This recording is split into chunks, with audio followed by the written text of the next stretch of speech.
પાલનપુરના વેડંચા ગામના bus stand પર દબાણ હટાવાયું.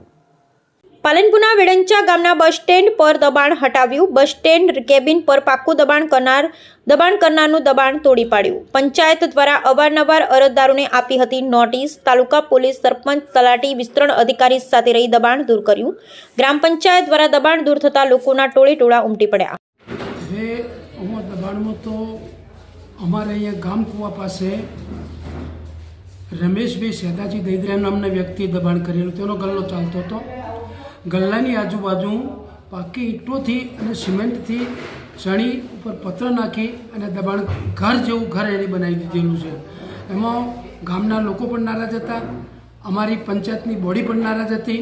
એનો ગલ્લો ચાલતો હતો. ગલ્લાની અમારે કોઈ રાડ ફરિયાદ નહોતી, પણ એને આ પાકી ઈંટોથી જ્યારે ચણતર કરી દીધું હોય, એને ઘર જેવું બનાવી દીધું હોય, ત્યારે એટલા માટે આખું ગામ એનાથી નારાજ હતું.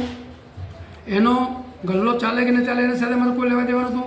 બિનઅધિકૃત રીતે બીજું પણ વેચાણ કરતો હતો, પણ અમે એના ઉપર કોઈ એક્શન લીધેલું નહોતું.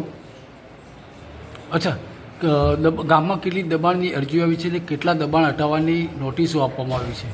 દબાણ હટાવવા માટેની બીજી અરજીઓ એકાદ બે આવેલી છે, તો એની તપાસ કરીને અમે એને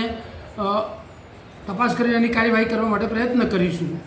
દબાણ માટે અરજી કરી હતી કલેક્ટર ઓફિસમાં. કલેક્ટરનો શું હુકમ હતો, શું હતું? કલેક્ટર તરફથી અમને કોઈ હુકમ દબાણ દૂર કરવા માટેનો કેવો મળેલો નથી, પણ અમે જે કાયદેસરનું અમારે જે થતું હતું એને કાયદેસર 3 થી 4 નોટિસો આપી છે. એના ગલ્લામાંથી એને માલ સામાન લેવા માટેની પણ એને નોટિસ આપી છે, પણ એ પાર્ટી અત્યારે હાજર રહી નથી. ઓકે, શું નામ આપનું? બેચરભાઈ હીરાભાઈ ભાટિયા, સરપંચ વેડંચા.